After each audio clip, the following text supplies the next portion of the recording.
Uma das brincadeiras favoritas na primeira infância é o tanque de areia.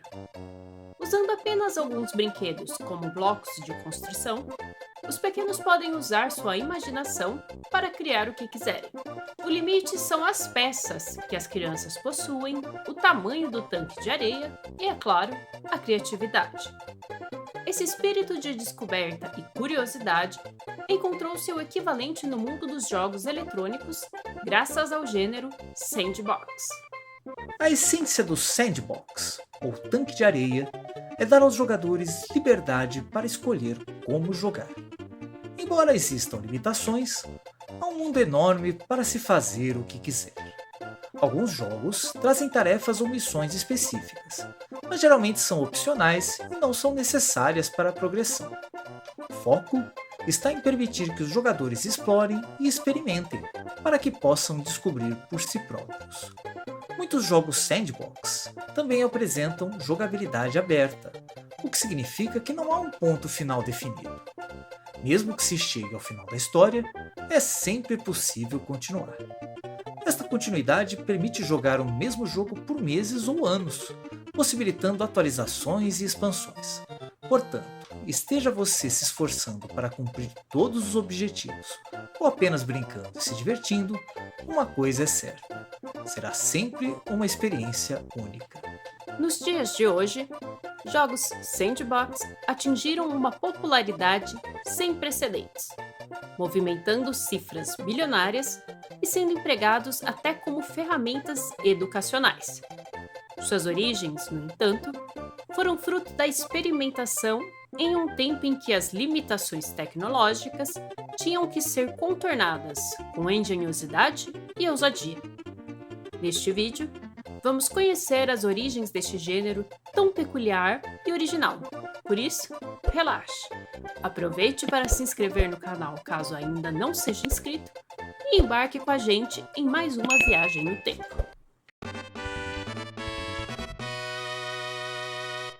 Os precursores do gênero sandbox estrearam em uma época em que o poder de processamento disponível não permitia aos programadores sequer sonhar com o conceito de mundo aberto.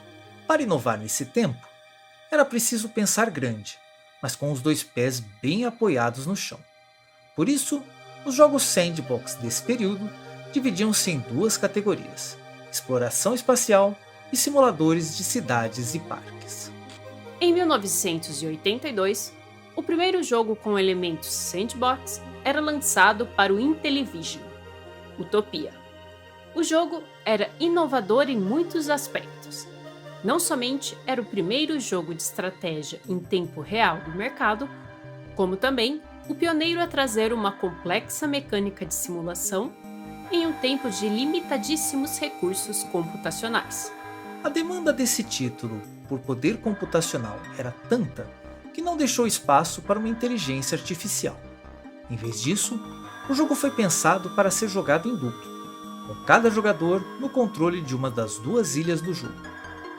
Alguns jogadores, no entanto, simplesmente ignoravam a outra ilha e jogavam sozinhos em busca de uma pontuação alta. Ao iniciar o jogo, é possível escolher quantas rodadas jogar e a duração de cada rodada. O vencedor será o jogador que conseguir mais pontos ao final do jogo. O que parecia ser apenas um jogo de combate se revelou um simulador de altíssima complexidade para o seu tempo. Cada jogador governa sua própria ilha e usa o controle para mover um cursor retangular pela tela.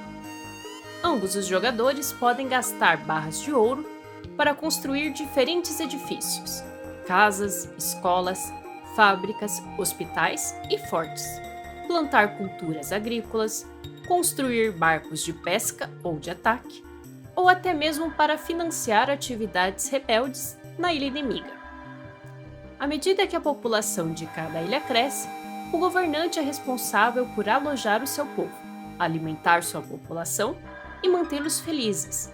Caso contrário, eles irão se rebelar, o que diminui a pontuação do jogador e por vezes destrói edifícios. A renda pode ser gerada de diversas formas. Quando nuvens de chuva, criadas aleatoriamente e às vezes furacões, passam sobre as fazendas de um jogador, quando um barco de pesca é posicionado sobre o cadurno de peixes, e no final de cada rodada, com base na produção da fábrica e nos barcos de pesca do jogador. Em 1984, o mercado de jogos eletrônicos recebe outro jato de ar fresco com a chegada de Elite.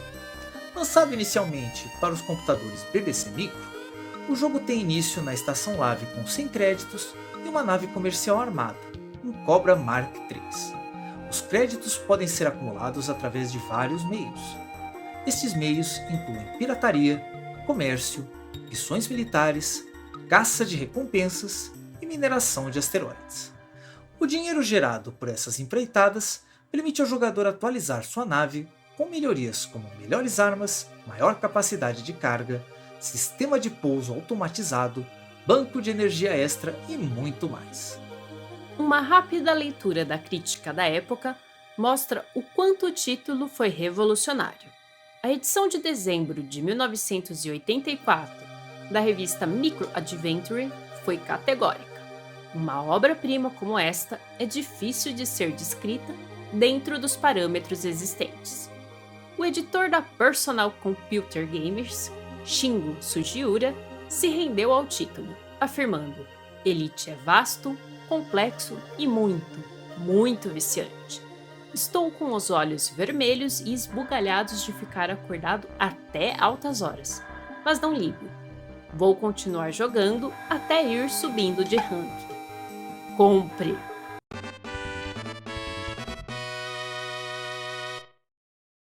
O jogo Raid on Bungling Bay, de 1984, não trazia nada de tão especial que o destacasse de outros jogos de nave do mercado.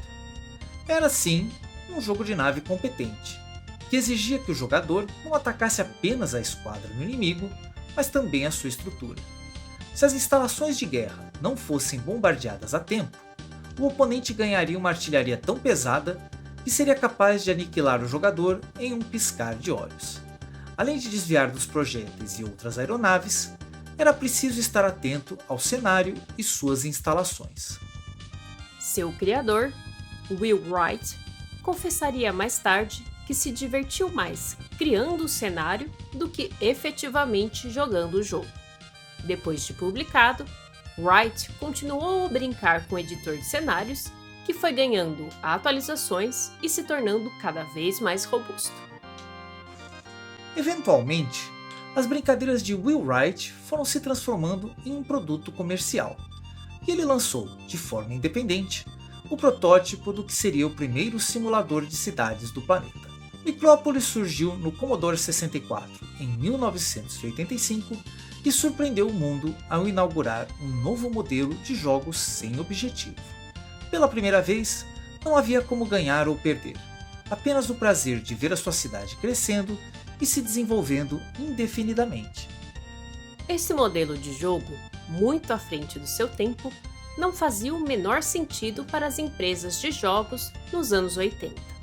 Por longos 4 anos, Will Wright bateu de porta em porta em busca de uma companhia que abraçasse o seu projeto e o publicasse em larga escala.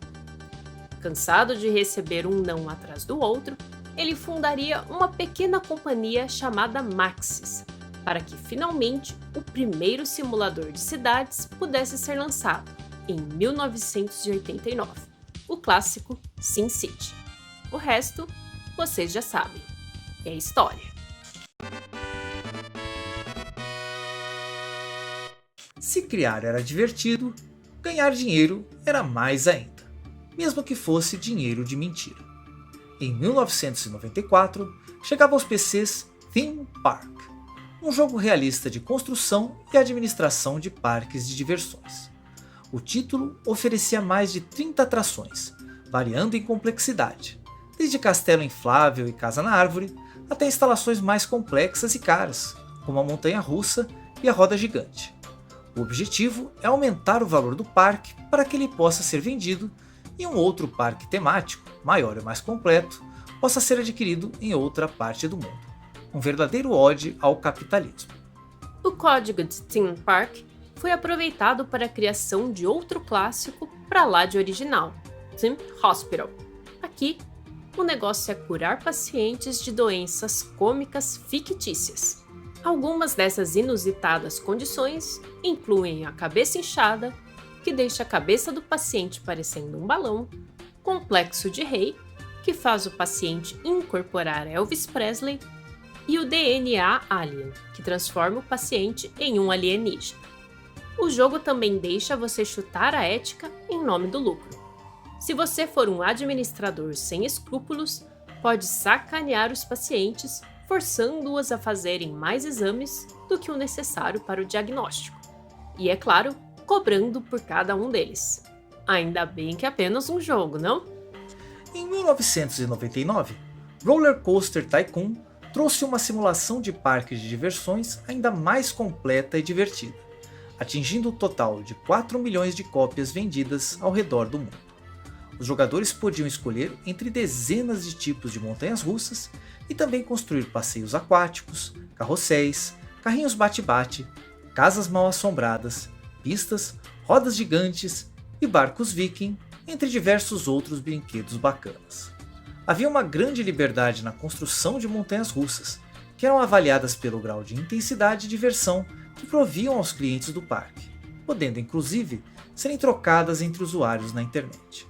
Para provar que o jogo também é cultura, a empresa Blue Fang Games fez um extensivo trabalho de campo sobre cuidados e comportamento animal, enviando artistas, animadores e desenvolvedores para diversos zoológicos nos Estados Unidos. A equipe aprendeu como os zoológicos funcionam para decidir onde eles podiam tomar liberdades criativas, procurando cuidadosamente encontrar um equilíbrio entre preservação e entretenimento.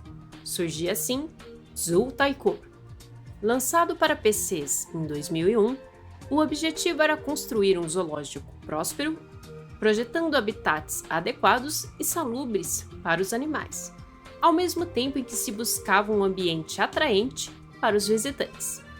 Era necessário balancear cultura e entretenimento, e Zoo Tycoon o fez com maestria, vendendo mais de 3 milhões de cópias e ganhando inúmeros prêmios pelo seu alto valor educacional agregado.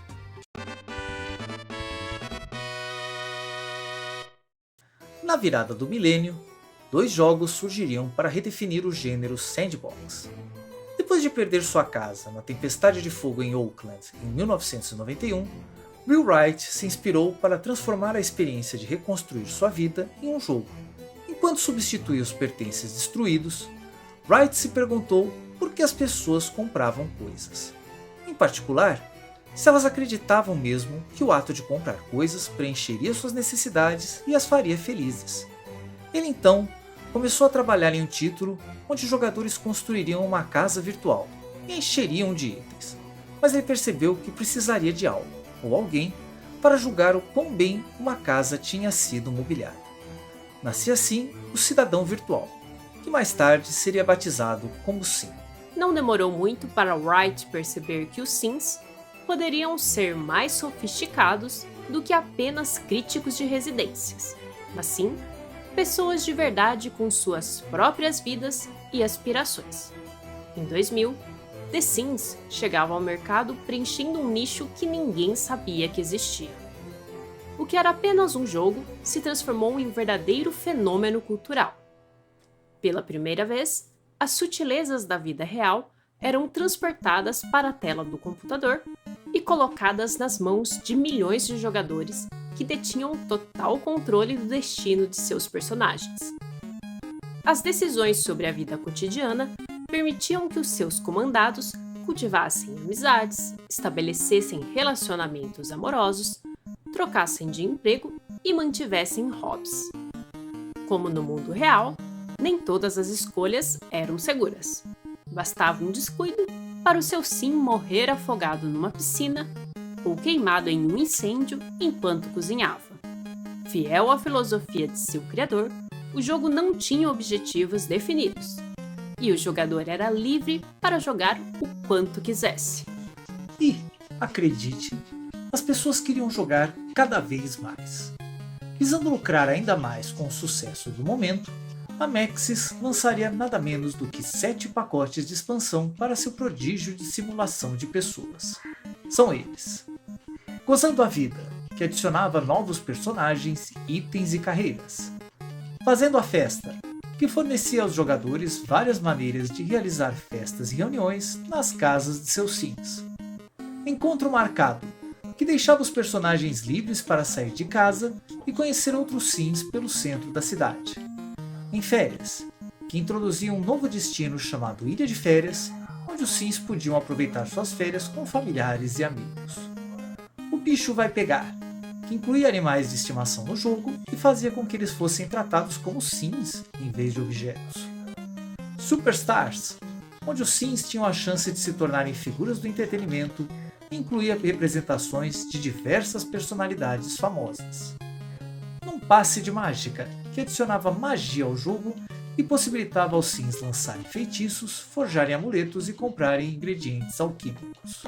O modelo de conteúdos adicionais para o jogo foi muito bem recebido pela comunidade, e somados, os 4 jogos da franquia receberam mais de 70 pacotes de expansão, que continuam a manter a comunidade de fãs engajada em um jogo que sempre apresenta novidades.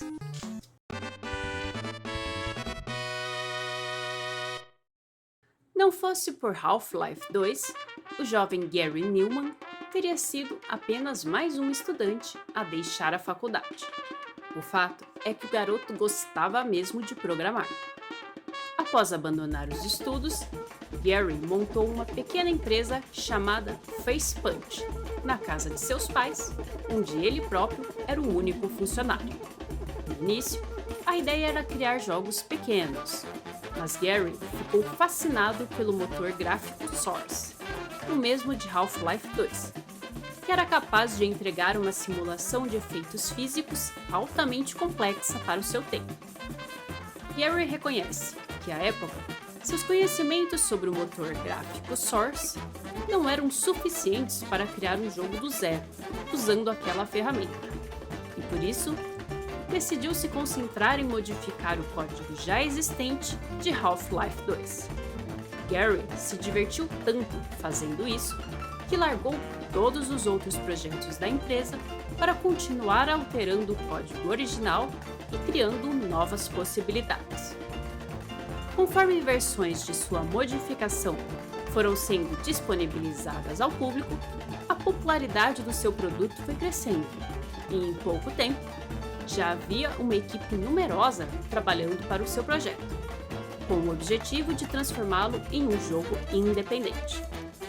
Por um erro da distribuidora Valve, o título acabou sendo batizado com o nome provisório de A Modificação de Gary, em inglês, Garry's Mod. Qual é o segredo do sucesso de Garry's Mod? Liberdade. Garry's Mod é um autêntico sandbox que, em seu modo de jogo básico, não tem objetivos definidos.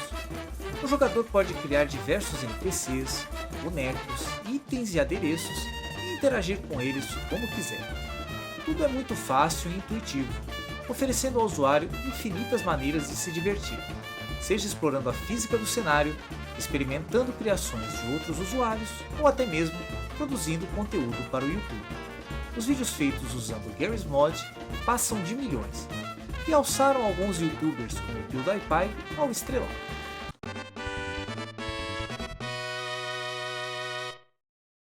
Poucas empresas conseguem transformar fracassos em histórias de sucesso como a Nintendo.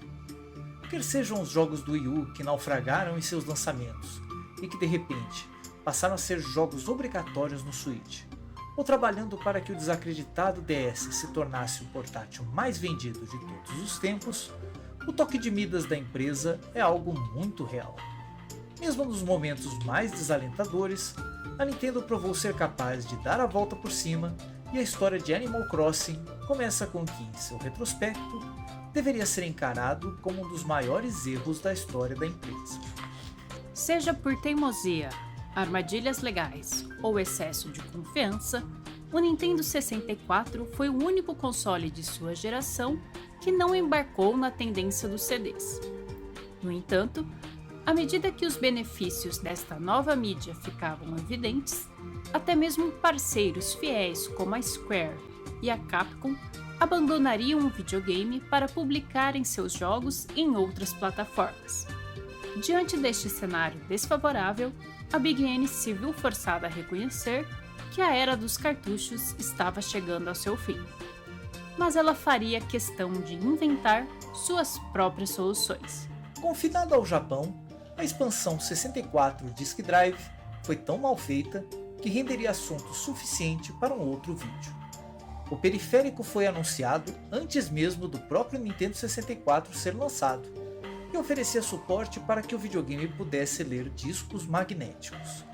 O problema é que esses discos contavam com apenas 10% da capacidade de um CD. Quando o aparelho chegou ao mercado, em dezembro de 99, ficou nítido que ele não era capaz de competir com a praticidade das mídias óticas. Em seu curto período de vida, apenas 9 jogos foram produzidos para ele. Todos os planos que a Nintendo tinha em mente com o 64 Disk Drive foram por água abaixo. Sequências de franquias como Dragon Quest e Final Fantasy migraram para o PlayStation. A maioria dos projetos mais ambiciosos que exigiam a tecnologia híbrida foram cancelados, enquanto muitos grandes jogos originais como Zelda, Donkey Kong e Paper Mario tiveram que ser reduzidos para que coubessem em cartuchos comuns de Nintendo 64. Diante de tudo isso, talvez o título Dobutsu no Mori acabasse passando batido. Mas ele é muito mais do que parece. No Ocidente, ele ficaria conhecido como Animal Forest, uma simulação de uma vida peculiar em uma ilha distante, que anos mais tarde seria atualizada, melhorada e relançada na geração seguinte como Animal Crossing. Uma das principais características do fracassado acessório do Nintendo 64 era um relógio embutido. Esse relógio foi o responsável por inspirar o conceito em torno do qual o jogo Dobutsu no Mori foi construído. No processo de fabricação do jogo, a Nintendo precisava incluir um chip dentro de cada cartucho, que pudesse estabelecer uma correlação entre o horário do mundo real e o horário vigente no jogo, o que, além de encarecer sua produção, tornava o processo de fabricação muito mais demorado. Foram tantos adiamentos que o jogo só ficou pronto em abril de 2001, apenas alguns meses antes da chegada do GameCube. Apesar da estética encantadora e da premissa única do título, ele foi ofuscado pela estreia de um novo console, e acabou não recebendo a atenção que merecia. A Nintendo, porém, sabia o potencial da joia que tinha em suas mãos. Em vez de abandonar o projeto, a decisão foi levar Dobutsu no Mori para o GameCube, a fim de dar uma segunda chance ao jogo. Como o GameCube já dispunha de relógio e calendário integrados, o processo de migração do código ficou muito mais fácil. E no final do mesmo ano, ele já debutava em sua nova casa no Japão. Conversar com centenas de personagens únicos em cenários diferentes rendia um bocado de texto, e por isso, a versão dos Estados Unidos só chegaria 9 meses depois, em setembro de 2002. O lançamento europeu demoraria ainda mais, chegando em setembro de 2004. Animal Crossing é um dos jogos sandbox mais descontraídos já feitos. Nele, você caminha por sua pequena vila, fazendo amizade com os animais vizinhos e realizando pequenas tarefas para tentar pagar a sua interminável dívida com o tirano capitalista Tom Nook. Tom Nook poderia ser melhor descrito como uma espécie de capeta disfarçado de guaxinim. Sua abordagem aparentemente despreocupada para coletar seus débitos poderia até soar como uma boa notícia, não fosse o fato de ele cobrar taxas exorbitantes para tudo. Mesmo endividado até o pescoço, você continuará sendo tentado a gastar seus belos, a moeda do jogo, de maneira constante e até abusiva. Seja para expandir os limites da sua propriedade, comprar ferramentas, decorar seus cômodos ou mesmo investindo em vestuário, tudo custa dinheiro, muito dinheiro. Da mesma forma, A simpática coruja Blathers, curadora do museu, irá tentar convencê-lo a doar seus fósseis, peixes e insetos para que sejam devidamente catalogados com o intuito de preservação, muito embora estes estejam entre os itens que mais poderiam lhe render um bom lucro. E, mesmo oprimindo o pobre jogador com tantas obrigações, o jogo é um sucesso. Duas razões ajudam a explicar esse fenômeno. Em primeiro lugar, a rotina do dia a dia não é uma tarefa árdua, e sim o que há de mais relaxante no jogo. Animal Crossing não foi feito para ser jogado por horas seguidas, e sim pensado como uma experiência para ser aproveitada aos poucos, por um período de tempo muito mais longo. Eventos regulares e feriados sempre dão novos motivos para visitar a ilha, enquanto o simples ato de verificar diariamente as novidades no seu paraíso tropical é recompensador por si só. Sempre existem coisas novas para desenterrar, pegar, colher e criar. Até mesmo contemplar a vista de sua casa em diferentes horas do dia e nas 4 estações do ano ajuda a criar um apego a esta segunda vida que você escolheu para si mesmo, bem como para os seus amigos. Essa é a segunda razão que faz com que o progresso lento não seja um empecilho.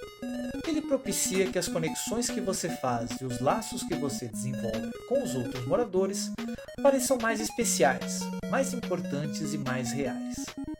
Experimente bater papo diariamente com seus amigos peludos e eles evoluirão significativamente ao seu redor, adotando suas maneiras de vestuário e até expressando preocupação quando você deixa de aparecer na cidade por alguns dias. Quanto mais você joga, mais você se torna parte da cidade. E retornar ao jogo depois de um tempo longe e receber uma carta de um morador informando que ele se mudou pode ser algo difícil de digerir. Mas haverá novos amigos para fazer. Sempre há, para sempre. Ainda mais agora, com a versão do Nintendo Switch expandindo as fronteiras para você conhecer novas ilhas e deixando que você abra sua cidade para outros habitantes do mundo todo. Se você ainda não se permitiu conhecer os encantos de Animal Crossing, não poderia haver melhor momento que esse.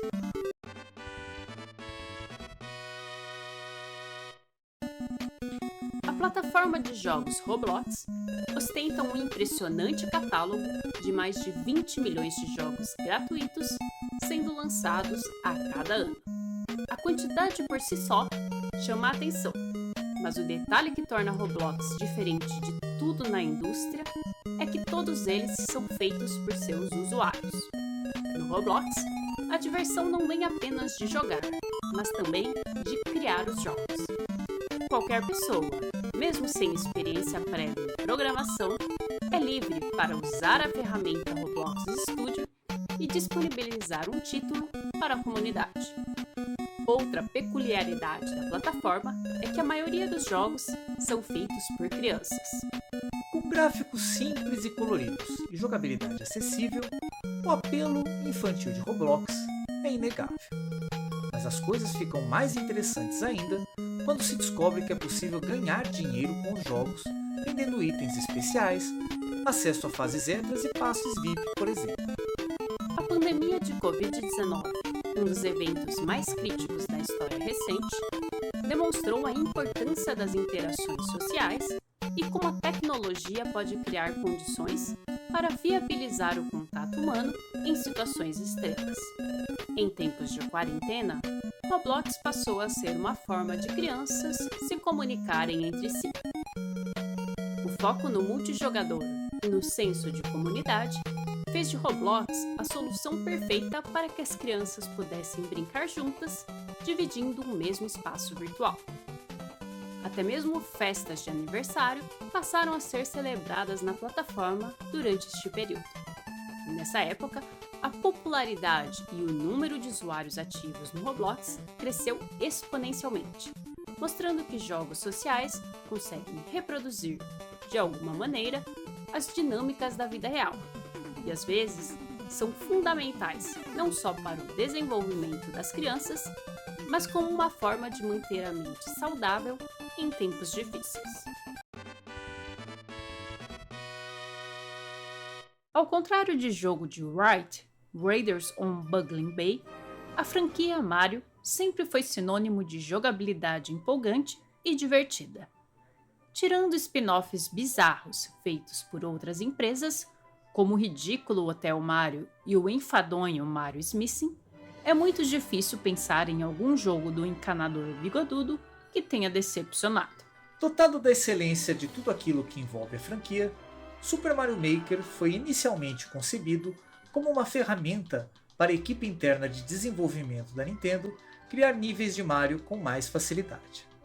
A vasta experiência da companhia em criar experiências divertidas fez com que logo todos enxergassem o óbvio. Havia um enorme potencial de entretenimento na elaboração de fases. Então, por que não transformar a divertida ferramenta em um produto comercial? Assim, o mascote número 1 da Nintendo provaria mais uma vez sua enorme versatilidade, brilhando também como um sandbox repleto de possibilidades. Hoje, jogadores do mundo todo se divertem criando e compartilhando níveis com as mais variadas características possíveis. Há quem foque em criar fases automáticas em que basta o jogador não mover o controle para admirar toda uma complexa mecânica criada ao redor do seu personagem, que o faz percorrer o caminho automaticamente. Alguns, no entanto, encontram prazer em criar verdadeiros momentos de terror. Para limitar o sadismo de alguns usuários, a Nintendo veio com uma ideia interessante. Uma fase só poderia ser publicada caso seu criador conseguisse vencê-la ao menos uma vez.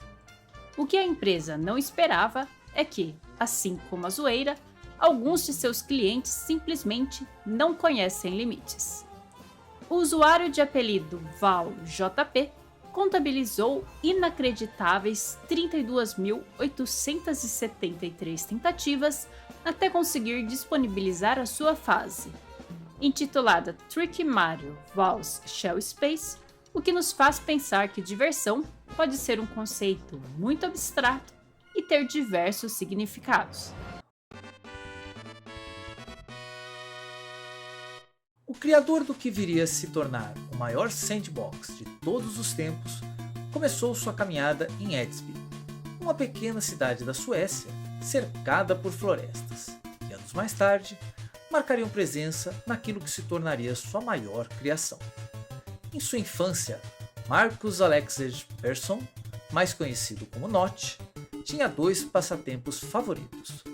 Um deles era brincar de Lego, obsessivamente, chegando a passar a maior parte do seu tempo empilhando blocos e construindo pequenas estruturas. Quando fez 7 anos, seu pai trouxe para casa um computador Commodore 128 e Persson descobriria outra obsessão: programar. O jovem aprendiz chegava até a fingir dores de estômago para não ir à escola, tudo para ficar escrevendo código. Aos 8 anos, ele concluiria seu primeiro programa de computador. Mesmo sem nunca ter terminado o ensino médio, Marcus aprendeu a programar sozinho, o que levou a trabalhar em diversas empresas de jogos, entre elas a King, criadora do mega sucesso Candy Crush. Em 2009, Persson encontrou inspiração no Infiniminer, um jogo de mineração aberto baseado em blocos. O modo de primeira pessoa, o estilo visual em blocos e os fundamentos de construção foram determinantes para o grande projeto de sua vida. Em 17 de maio de 2009, Persson lançaria a edição original do Minecraft nos fóruns do TigSource. O plano inicial era que o título fosse um projeto de curto prazo, mas a popularidade foi aumentando e ele passou a atualizar o jogo regularmente com base nas opiniões dos usuários. Mais do que cenários bonitos, a ideia era criar um mundo interativo de trabalho com elementos de RPG. De repente, em pouco mais de um ano, milhões de jogadores abraçaram seu projeto, e o criador passou a ser um milionário. Mas seus dias de milionário ficaram para trás. Em 2014, a Microsoft comprou sua empresa, a Mojang, por 2,5 bilhões de dólares, colocando Marcus no clube dos bilionários da noite para o dia. Não é difícil entender o que torna Minecraft tão valioso e especial. mais de 10 anos após o seu lançamento, e o jogo continua sendo desenvolvido ativamente, ganhando novas atualizações que enriquecem um mundo virtualmente infinito. E não estamos falando apenas no tamanho, mas também nas possibilidades. Se o jogador quiser apenas criar construções imponentes, pode fazer isso à vontade no modo criativo. Caso prefira um jogo de aventura com elementos de RPG, basta alternar a qualquer momento entre os modos criativo e sobrevivência, e o foco então será coletar recursos, construir bases protegidas e se abrigar de monstros e criaturas que sempre atacam à noite. Também sobram servidores multiplayer para quem curte modos competitivos ou queira dividir o seu mundo com outras pessoas. De todos os sandbox, Minecraft é sem dúvidas aquele que melhor capturou a essência do que consagrou o gênero pelo mundo. Com 300 milhões de cópias vendidas, Minecraft é o jogo mais vendido de todos os tempos, com uma comunidade ativa de 140 milhões de jogadores que acessam seus servidores mensalmente, buscando viver aquela experiência única que só um verdadeiro sandbox é capaz de oferecer. Na mesma época do lançamento de Minecraft, outro sandbox surpreenderia o mundo ao incorporar muitos dos elementos que fizeram do jogo da Mojang um sucesso, mas com maior enfoque na ação e nos combates. Terraria. Com um certo charme nostálgico, destacado por seus gráficos bidimensionais, o título é capaz de gerar complexos mundos procedurais, preenchidos com os mais variados biomas, recursos e criaturas, equilibrando ações criativas com a tensão de sobreviver em um mundo hostil, repleto de surpresas. Entre computadores, consoles de mesa, portáteis e celulares, o jogo ostenta mais de 45 milhões de cópias vendidas e até hoje segue recebendo atualizações oficiais. Além disso, a enorme quantidade de fãs fiéis continua a produzir conteúdo novo regularmente, garantindo experiências cheias de novidades a cada sessão do jogo. Incompreendido pelo mercado de jogos até o final da década de 80, o gênero sandbox é hoje um dos protagonistas de uma indústria em constante evolução. As limitações tecnológicas que tanto restringiram os primeiros títulos do gênero ficaram para trás, e hoje o mercado oferece centenas e centenas de opções para quem busca uma experiência personalizada em um universo particular. Se vocês quiserem e deixarem nos comentários, faremos um vídeo com os 10 melhores jogos sandbox disponíveis atualmente. Mas isso só se vocês quiserem. Enquanto isso, não esqueçam de curtir e compartilhar nosso vídeo nas redes sociais. Um abração e até a próxima!